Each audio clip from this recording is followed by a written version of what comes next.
Ok, donc nous avons écouté ce soir-là le discours du président pour encore une deuxième fois. Pour encore une deuxième fois, on a écouté le discours du président de la République. Et je crois que tous nous sommes avertis. C'est des choses qu'on avait déjà parlé la fois passée. Et ce qui se passe aujourd'hui, c'est que, comme on avait dit avant-hier, non hier, qui peut arriver. Déjà là, on sera sous les ordres de l'État. Ça veut dire que nous sommes, on appelle ça sous quarantaine. Donc, à partir de demain, comme on a écouté parler, il n'y a plus de rassemblement. Dans des parcs, des causeries de plus de 2 personnes, non plus de 100 personnes, mais là, ce qu'ils ont dit là, c'est même moins de 100 personnes. C'est-à-dire qu'on ne veut pas voir les attroupements. Donc, à partir de midi demain, sauf pour ces achats, sauf pour un rendez-vous médical, sauf pour un cas de force majeure. Sinon, tout le monde doit rester confiné dans leur maison. Pas de visite. Voilà, ça confirme un peu tout ce que nous avons parlé ici hier. Et même depuis, ça fait 2 semaines, je crois, nous sommes là-dessus. Et il peut y avoir encore des mesures plus sévères. Peut-être après, parce que là, ils ont dit 2 semaines, 15 jours. Après 15 jours, vous voyez l'évolution de la maladie, du virus, Corona. Ça peut être plus difficile encore. Ils peuvent encore alourdir les mesures. Nous, notre but, c'est quoi? C'est nous rassurer que malgré tout ce qui se passe, nous sommes des croyants, nous sommes des chrétiens. Nous ne pouvons pas rentrer en panique comme le monde. Nous avons vu comment les gens courent derrière les supermarchés pour aller faire la provision. Et même si tu fais une provision, déjà nous a rassuré que les grands magasins seront ouverts. Donc ça ne sert à rien de s'inquiéter sur la question de la provision. Voilà, qu'est-ce qu'on va manger demain après-demain. Déjà, on est rassuré que les supermarchés, tous, ils ne vont pas fermer. Ils ne vont pas tous fermer. Voilà, donc je crois que tout le monde a compris ce qui se passe. Nous sommes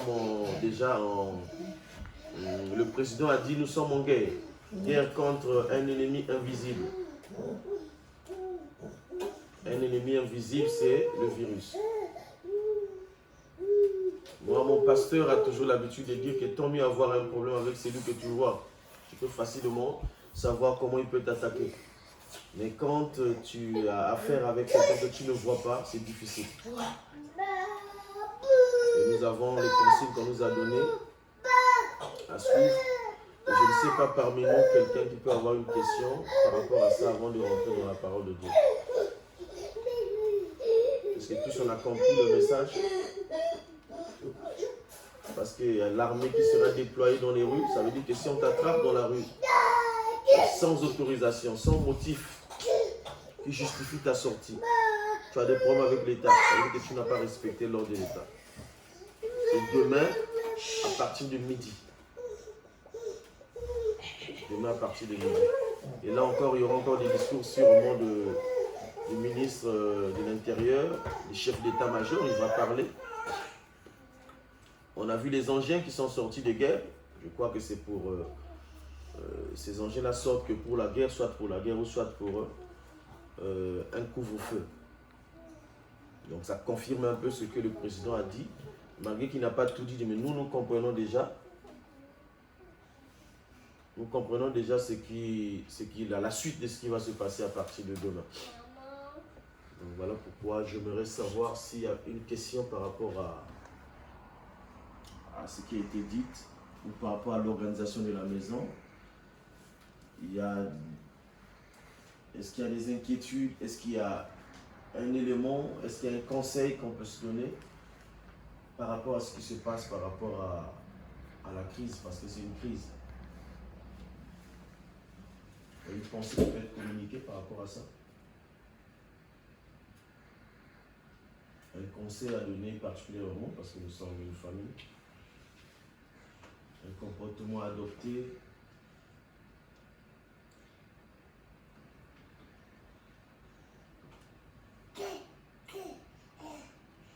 déjà, bon, je vous dis, pas de panique, c'est déjà un point. Parce que dans tout ce qui se passe dans la vie, peu importe la gravité, dès que la panique rentre dans la vie d'une personne, ça crée un déséquilibre. C'est-à-dire que tu ne peux pas bien te contrôler si tu es dans la panique. Tu ne peux pas gérer une situation, tu es dans la panique. Donc déjà, c'est un point qui va demander que nous soyons concentrés. Quand il y a une question que tu n'as pas compris, il faut demander. Tu as remarqué quelque chose, il faut signaler. Nous avons les symptômes qu'on a donnés, c'est-à-dire que tout sèche, picotement au niveau de la gorge, fièvre, coulement au niveau des narines. Il y a quoi encore? Étouffement. Donc problème au niveau de la respiration. Donc c'est les symptômes qu'on a donnés par rapport au virus. Mais nous, selon les Écritures, nous n'avons pas peur de ces virus-là parce que nous croyons qu'en tant que chrétiens, nous sommes une cité céleste. Donc aucun de nous ne va tomber malade concernant cette maladie. Donc déjà sur ce point-là, nous sommes épargnés. Parce que nous sommes une famille chrétienne. Moi, j'étais beaucoup plus sur ce que le gouvernement a disposé. Donc il ne faudrait pas que l'un de nous tombe dans ce piège-là. Parce que quand on parle de couvre-feu, je sais que vous ne posez pas de questions, ça veut dire que vous savez ce que c'est qu'un couvre-feu. Vous savez ce que c'est. Donc, quand il n'y a pas de questions, ça veut dire que tous nous avons la définition de tout ce qui a été dit. Donc, si au-delà de ces heures-là, ils vont être fixés par je crois, par le chef d'état-major ou bien le ministre de l'Intérieur. Au-delà de ces heures-là, on t'attrape dans la rue sans motif quelconque, tu as des problèmes avec l'État.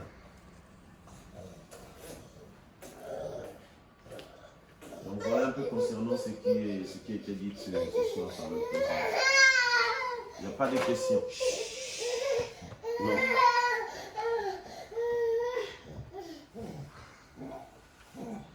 Vous êtes certain qu'il n'y a pas de questions?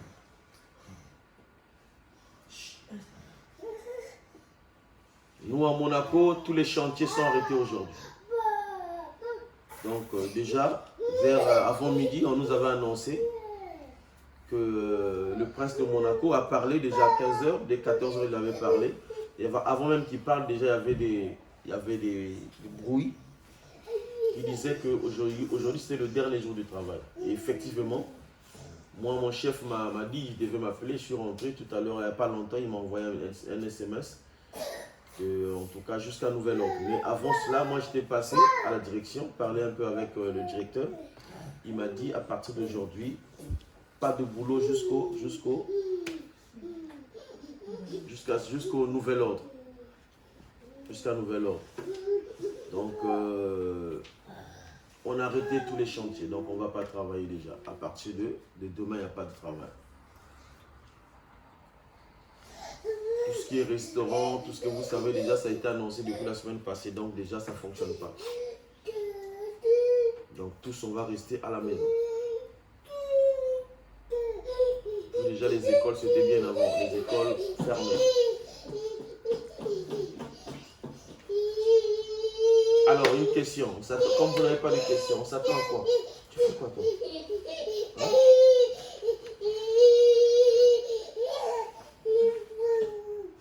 On s'attend à quoi par rapport à tout ce qui se passe? Ça ne vous donne pas une idée, une pensée?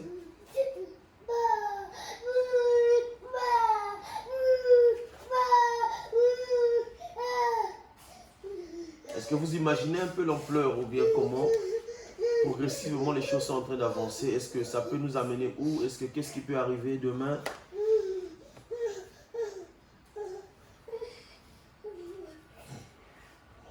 Est-ce que si quelque chose autre arrive, qu'est-ce qu'on peut faire? Est-ce que vous avez des pensées comme ça dans la tête? Ou bien vous vivez comme si c'était normal la vie?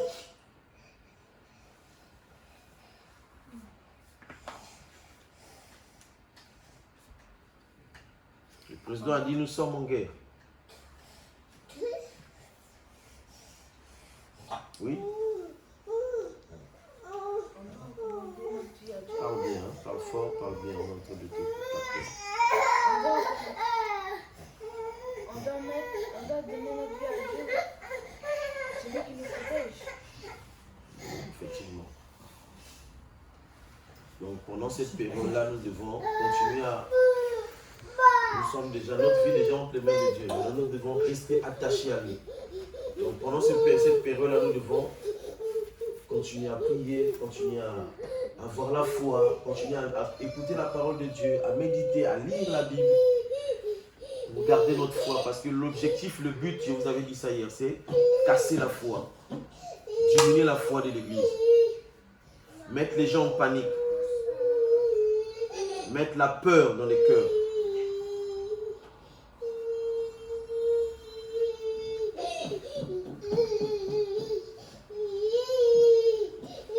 Et hier, on avait parlé de l'enlèvement. De l'enlèvement.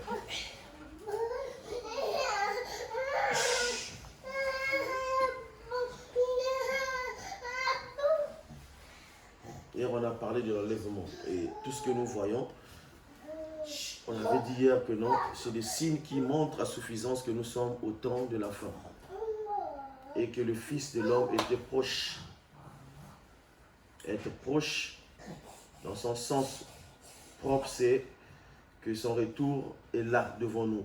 Ça veut dire que ça peut arriver après ou maintenant. Demain, après-demain, ça peut arriver que le Fils de l'homme arrive. Et qu'on s'est dit qu'il fallait qu'on tous nous soyons prêts ou prêtes pour participer à l'enlèvement. Et hier aussi, on a dit qu'il pourrait arriver, et par rapport à cette grande peur qu'ils sont en train d'infliger dans le monde entier, il peut y avoir des propositions qui viendront après. C'est-à-dire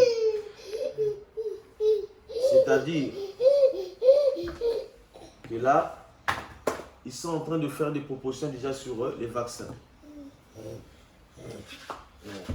Et il y a des fuites par rapport aux vaccins qui sont proposés. Ça veut dire que dans les vaccins, il y a un élément qui va être dans ces vaccins-là qu'on va injecter dans chaque corps. Sous prétexte que ça, c'est pour protéger l'homme contre le virus. Non, en fait, c'est pas ça exactement. Parce qu'on a parlé des choses qui peuvent proposer par rapport à la peur. Tout le monde, tous ceux qui ont peur ne vont pas accepter de mourir. N'est-ce pas? La peur, c'est quoi? C'est la peur de mourir, non? Ça veut dire que quand tu auras une proposition qui sera en faveur de la personne qui ne veut pas mourir, la personne fera quoi? Va accepter cette proposition. Et ça aussi, on avait déjà dit ça.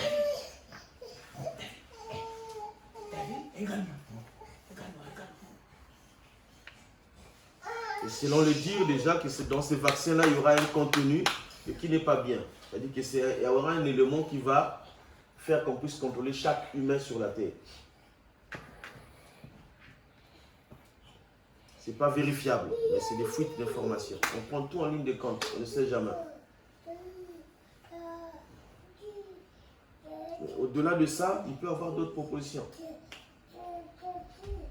Il peut y avoir d'autres propositions. On a dit il y a un nouveau ordre mondial qui veut s'installer. Et déjà le pape l'a décrété. Il veut modifier la Bible. Et il veut officiellement déclarer ce nouvel ordre mondial. Ça veut dire avoir une même armée, un gouvernement. Et tout va être centré sur une puissance. Et ça, c'est en vue déjà, nous sommes en train de regarder par rapport à ce qui est en train de se passer.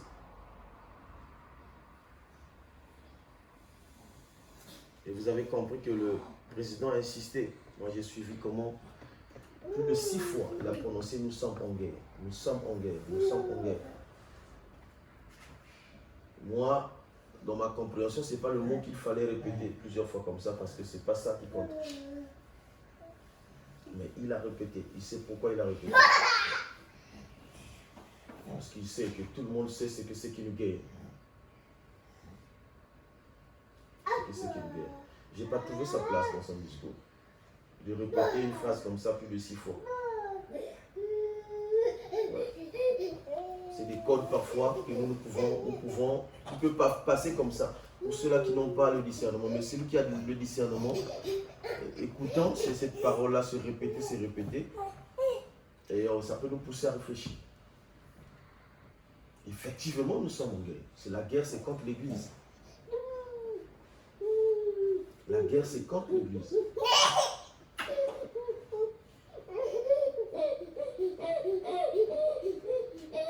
Voilà pourquoi le souci de Jésus, c'est que quand il reviendra, est-ce qu'il va retrouver la foi sur la terre? Or, nous savons qu'aujourd'hui, là, ce qui est combattu, c'est la foi. Si on modifie la Bible, tous ceux-là qui ne sont pas assis dans la parole de Dieu, ils vont commencer à pousser la réflexion pour chercher à savoir si ils sont sur le droit chemin ou sinon. Et toutes les religions vont commencer à se moquer du christianisme parce que pour eux, les chrétiens, c'est des catholiques. Quand on parle de l'église, et ils voient automatiquement l'église catholique. Alors que nous savons que le christianisme, ce n'est pas l'église catholique. L'église, ce n'est pas le catholique. Et on a parlé de ça la fois passée. Cette église, c'est une église catholique romaine. Pour moi, ce n'est même pas une église. Parce que l'église, c'est le corps de Christ. Et ils ne sont pas dans le corps. Donc, c'est eux qui sont à l'origine de tout ce qui est en train de se passer. Tout a été programmé. Donc, pour nous, tout ce qui se passe, c'est pour combattre notre foi en Jésus. Parce qu'au temps de la fin, effectivement, il faut que notre foi soit justifiée. Et il sait que pour que quelqu'un n'aille pas au ciel, pour que quelqu'un ne participe pas à l'enlèvement, il suffit qu'il enlève la foi dans le cœur d'une personne, dans la vie d'une personne. Parce que Jésus reviendra chercher la foi. On a parlé de ça. Et quand il y aura succession des événements comme ça, par rapport à tout ce qui va être proposé, celui qui n'est pas assis dans les Écritures, il risquerait de perdre la foi. Et quand on perd la foi, c'est fini. On n'a plus rien en nous. Tout ce qui vient, c'est à la portée de celui qui n'a pas la foi. Proposition sur proposition, proposition sur proposition.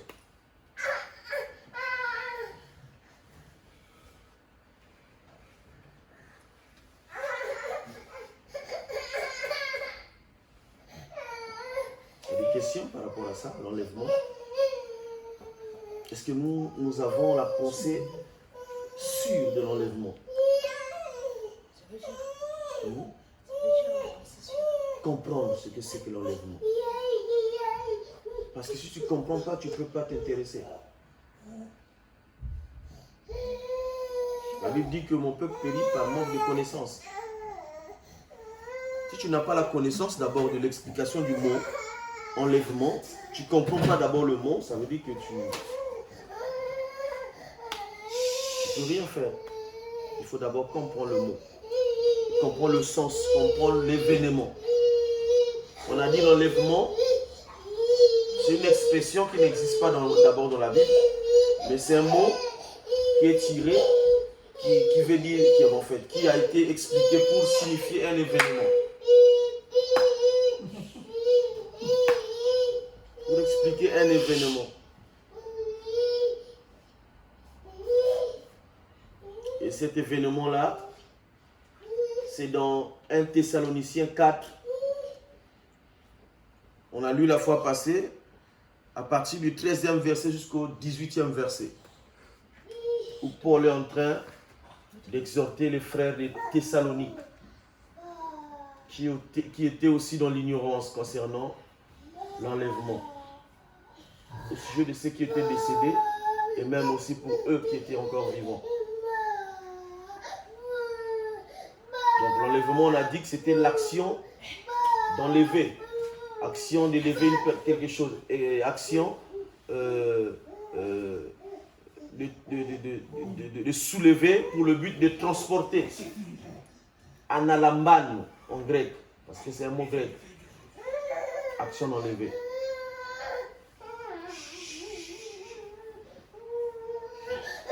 Enlever. Analamban. Analamban. Donc Jésus viendra dans les airs et va prendre l'Église qui est son épouse afin de l'épargner du grand danger qui s'appelle aussi la grande colère de Dieu qui va frapper la terre. Et on a parlé de cette colère-là. En fait, son amour fait que qu'il ne peut pas voir la personne qu'il aime souffrir. Voilà pourquoi il nous envoie sa parole. Il dit qu'au temps de la détresse, Dieu envoya sa parole et quand sa parole est arrivée, c'était pour guérir. Notre guérison, notre salut, c'est pas le moins de la parole de Dieu. Donc on va être épargné du grand danger qui arrive, qui va frapper la terre, la colère de Dieu. Et il a fait allusion au temps de Noé, il a fait allusion au temps de Lot, pour nous expliquer exactement ce qui s'est passé au temps de Noé et ce qui s'est passé au temps de Lot. C'est pour réveiller notre mémoire. Que ce n'est pas une blague, ce n'est pas une histoire qu'on explique le récit des événements passés, non, mais c'est une vérité. C'est quelque chose qui va arriver.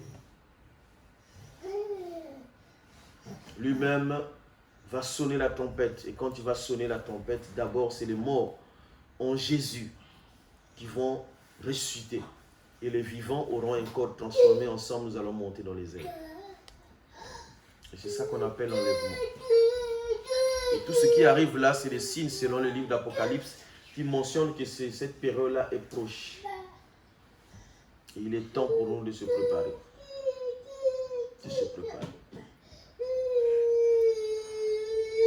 Je l'ai dit que même si une loi pouvait arriver, on ne sait jamais, qu'on pouvait isoler chaque personne de la famille. Elle dit qu'on ne peut pas, peut-être qu'on ne pourra pas être ensemble tel que nous sommes ici. En train de s'exhorter. On peut prendre une personne, on met dans une cellule. Chaque personne isolée, isolée, isolée.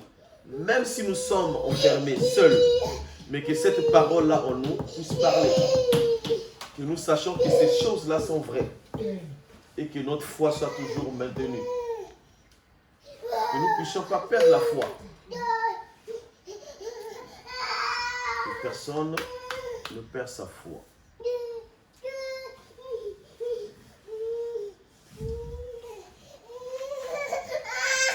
Jusque-là, il n'y a pas un conseil, il n'y a pas quelque chose qu'on peut ajouter.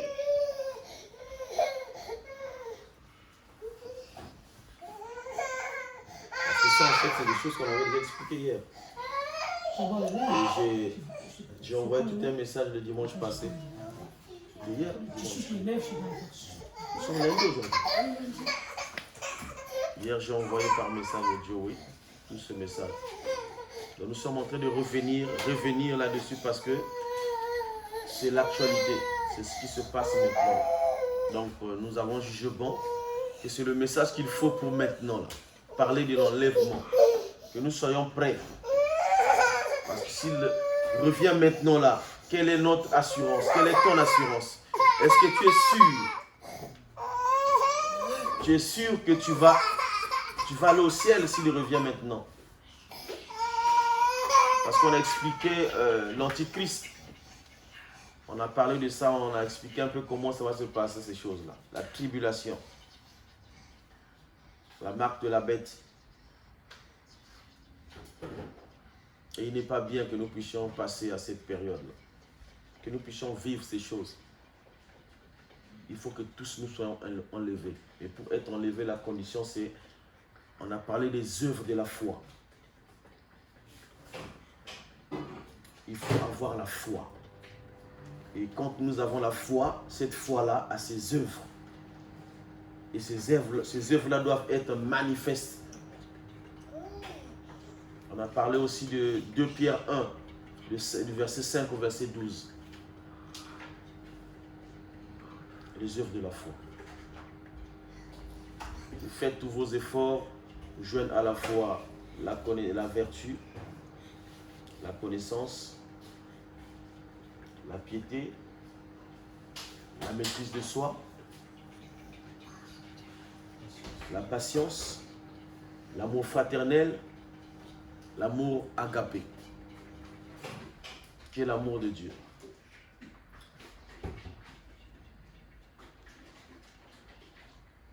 Tout ça, c'est des fruits de la foi.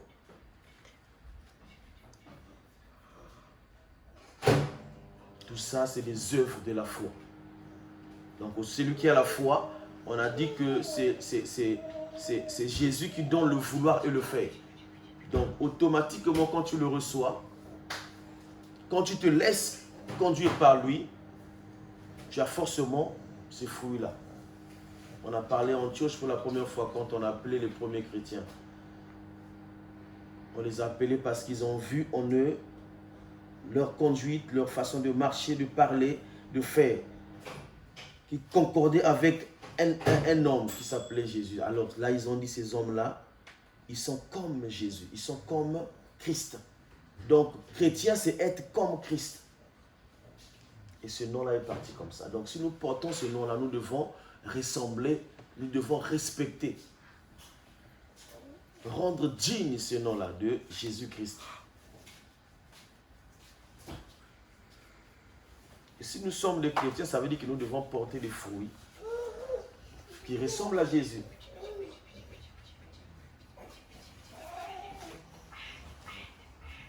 Sans cela, personne ne sera enlevé.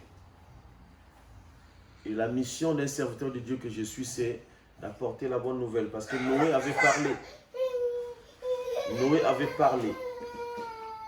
Il avait parlé. Parce que s'il ne parlait pas, il devait être coupable, n'est-ce pas? Parce que il est coupable parce qu'il avait reçu un message et qu'il n'a pas transmis le message. Et si Dieu frappe comme ça, quelqu'un qui est ignorant, et c'est toi qui es responsable, c'est toi qui es coupable. Donc, il faut expliquer la chose, il faut transmettre le message. Maintenant, celui qui écoute ce message-là aussi, pour lui, c'est ce message qui va l'amener au salut. Et tout comme ce message, c'est un message plutôt de condamnation. C'est à la base de ce message-là que Dieu va le condamner. C'est pour ça qu'il a dit que ces choses n'arriveront jamais tant que la bonne nouvelle n'atteigne pas jusqu'aux extrémités de la terre. C'est-à-dire qu'il faut que tout le monde soit conscient, qu'il écoute le mystère de la croix. Mais comment il peut faire il veut faire tout le monde pour prêcher la bonne nouvelle? Non, non, non. Tout le monde écoute. Et tout le monde écoute. Mais comment il peut faire? Mais c'est comme ça. Il y a les médias. Partout. Tout le monde entend parler de Jésus. Hein. Ah ben oui. Tout le monde entend parler de Jésus. Donc jusqu'au dernier habitant de la terre, il faut qu'il entende le nom de Jésus. Qui est Jésus? Il faut qu'on lui prêche Jésus. Qu'il accepte ou pas. S'il refuse, il a déjà son jugement à lui par rapport à ce qu'il a écouté. Et le jour où Jésus va faire sortir ce table, il va le rappeler ces jours. Tu dis non, moi je ne connaissais pas. Non, c'est le jour X, Y, tu étais à tel endroit, voilà ce que tu as écouté de la parole de Dieu. Donc tu n'es pas innocent. Tu savais.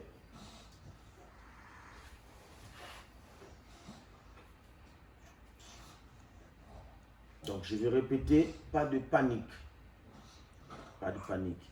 On a des images qu'on nous montre tous les jours, des cas de décès, des cas de ceux qui sont malades. La Bible déclare que sous les 10 plaies de l'Égypte, pour Israël, la Bible dit que quand l'ange de la mort passait, Dieu avait ordonné que les Juifs, que les Israélites mettent le sang de l'agneau qu'ils avaient mangé sur les lintons et sur les poteaux. Donc le sang, la Bible déclare que sans effusion de sang, il n'y a point de pardon. Là où on parle de pardon, on parle de sacrifice. Là où on voit le sang, on voit le sacrifice. Ça veut dire en quelque sorte que quand l'ange passait, en fait, il se disait qu'il y avait déjà un autre ange qui était déjà passé dans cette maison et qui avait déjà tué. N'est-ce pas? Parce que c'est ça l'explication du sang.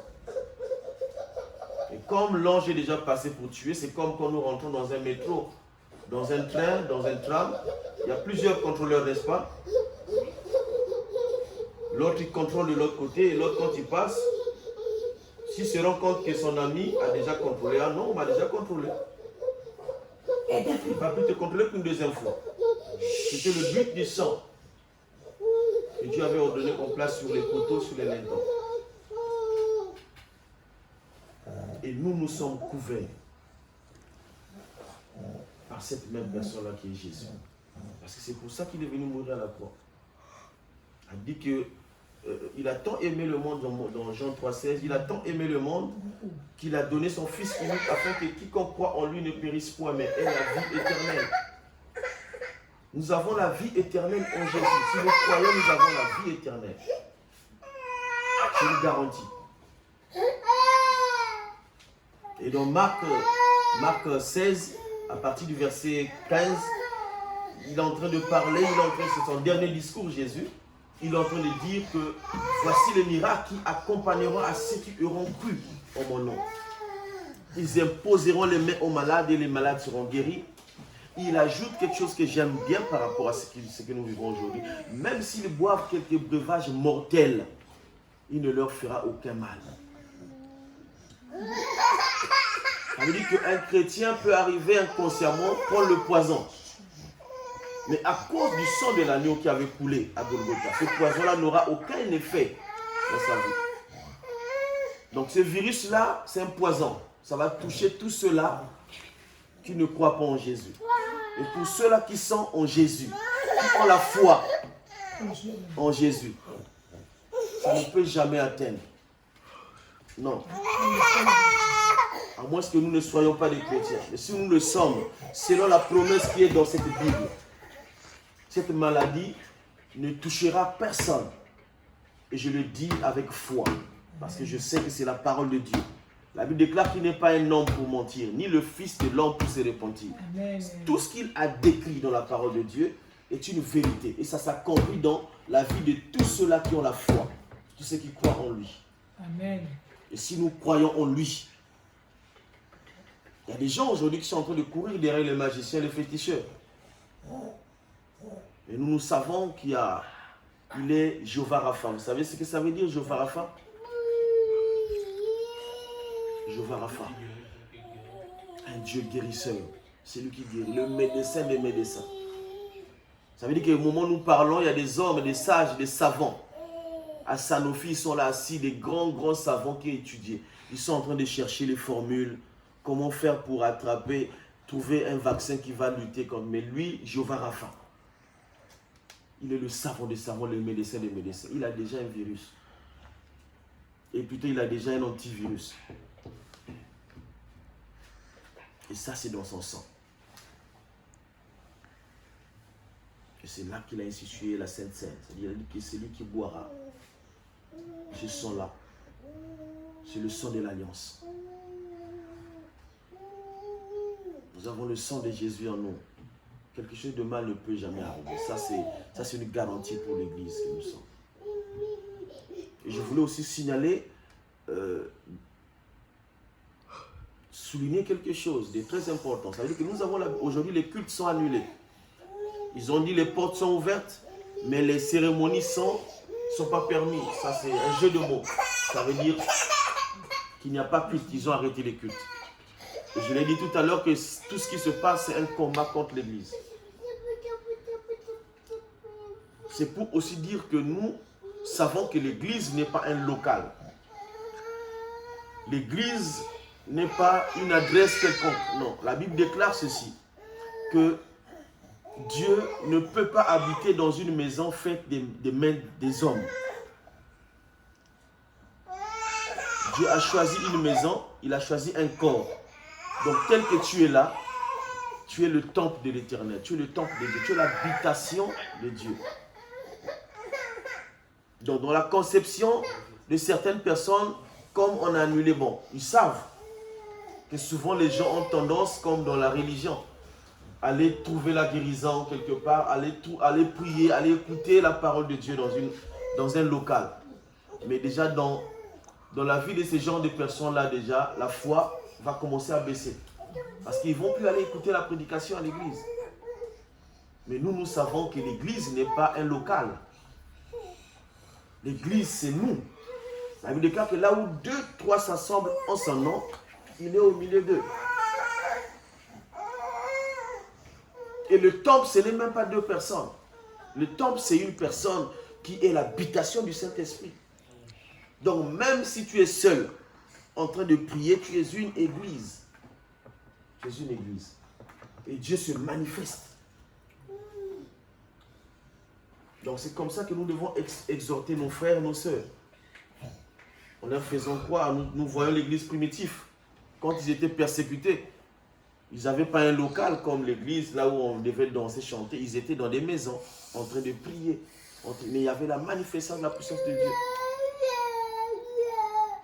Et le diable sait qu'au temps de la fin, qu'est-ce qu'il faut faire? Il faut trouver des stratégies pour cacher la foi de l'église. Et c'est pourquoi la Bible dit que dans les derniers jours, la foi de plusieurs personnes va faire quoi? Va chuter. C'est à cause de ces événements-là.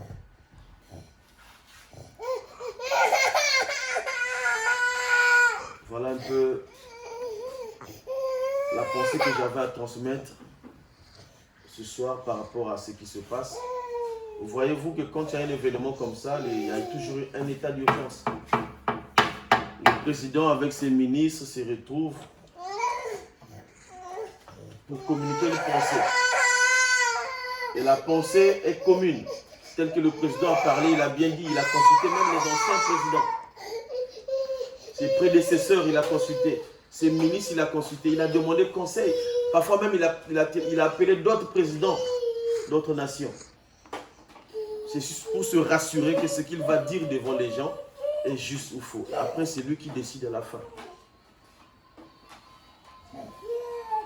Et nous sommes un conseil de l'Éternel, nous aussi. Donc ça veut dire que ta pensée, ma pensée, selon la parole de Dieu, peut aider la famille chrétienne, n'est-ce pas? Nous devons maintenant là beaucoup lire les Écritures, beaucoup poser des questions, être en état de prière. Il faut beaucoup prier, demander à Dieu sa miséricorde, sa volonté parfaite. Nous sommes des pèlerins sur la terre. Peu importe, même si cet événement n'existait pas. On a un jour de naissance, on a un jour qu'on va partir. Mais le grand problème pour nous, c'est qu'en partant, en quittant cette terre, est-ce que nous sommes rassurés de voir le ciel, de se retrouver avec Jésus face à face? Est-ce que nous sommes prêts? Est-ce que nous sommes prêtes? Comme on a donné l'exemple des 10 vierges, sages et folles. Est-ce que nous sommes cette église-là qui est prête? Et si Jésus revient maintenant là, juste à la fin de la dernière phrase que je vais prononcer, s'il revient maintenant là, est-ce que nous sommes prêts à partir avec lui quand il va sonner la trompette de départ?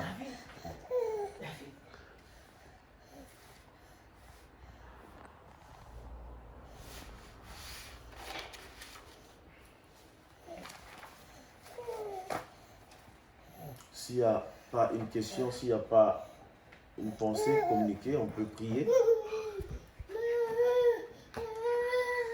Sinon que j'ai fini avec la pensée que j'avais.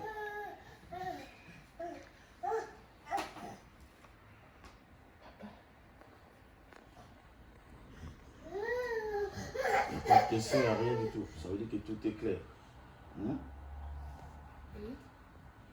Que Dieu nous bénisse. Nous allons élever nos voix, nous allons recommander la famille entre les mains de l'Éternel. Nous allons recommander l'Église. Quand on parle de l'Église, on parle du corps d'Église, on ne parle pas de l'Église locale. On parle de tous les frères et toutes les sœurs qui sont dans le monde entier, qui confessent le même nom de Jésus. Principalement la Chine, l'Italie, tous les pays qui sont touchés, afin que la foi reste intact. Nous allons prier à Dieu. Lui qui a dit que tout est possible à lui et rien n'est impossible à celui qui croit. Et nous sommes là, nous croyons ce soir. Nous allons lever nos voix, nous allons prier au nom de Jésus. Alléluia. Dieu de gloire, merci, nous te bénissons. Nous te rendons gloire, Père éternel, ce soir pour cette opportunité que tu nous as donnée. Laisse que les frères, au Dieu de gloire, comme tu pouvais le faire de temps en temps par le biais de ton serviteur Paul, la Bible déclare que Paul, même dans les endroits où il ne pouvait pas atteindre, au Dieu de gloire, il écrivait des lettres au Dieu de gloire, il écrivait, il exhortait, il parlait au Dieu de gloire afin que la foi reste intacte au Dieu de gloire jusqu'au jour de ton arrivée. Jésus, nous te bénissons pour la foi de nos frères Dieu de gloire qui sont touchés dans le monde entier, Père éternel. Nous repoussons, Père éternel, cette stratégie de la peur. Nous voulons que seule ta puissance, la Bible déclare que tu nous as communiqué un esprit de force, pas un esprit de timidité, Père éternel. Nous voulons que la force, au Dieu de gloire, soit réanimée dans les vies, Père éternel, qui sont désespérées. Ce soir, laisse que ton nom pénètre, Père éternel. Laisse que ta parole pénètre encore. Laisse que ta grâce pénètre, au Dieu de gloire. Comme tu as dit à ton serviteur Paul, que ma grâce te suffit. Père éternel, parce que Paul avait revendiqué ses droits. On te demandait, Père éternel, d'éloigner tout ce qui était comme douleur, Père éternel. Or, il avait oublié que la persécution faisait partie, Dieu de gloire, de la vie d'un chrétien. Dieu de gloire. Tu nous as appelés à vivre la persécution. Voilà pourquoi tu avais répondu à Pierre que vous recevez le centuple dans la persécution. Ensuite, la vie éternelle. Père éternel, personne ne peut aller toucher à ta couronne s'il ne passe au Père éternel. Comme tu as fait allusion à l'or, qui ne peut pas avoir de la valeur s'il ne passe par le feu. Ô Dieu de gloire, nous sommes en train de passer la période de la justification. Père éternel, merci pour cette période. Laisse que la foi reste intacte, Dieu de gloire. Je te prie pour toute l'église, Dieu de gloire, corps de Christ. Laisse que ton nom, Père éternel, soit glorifié. Laisse que ton nom soit glorifié, Jésus. Béni soit ta gloire.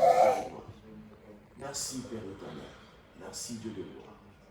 Pour ton nom élevé dans la vie de chaque chrétien. Merci. Père éternel, ce n'est pas la famine.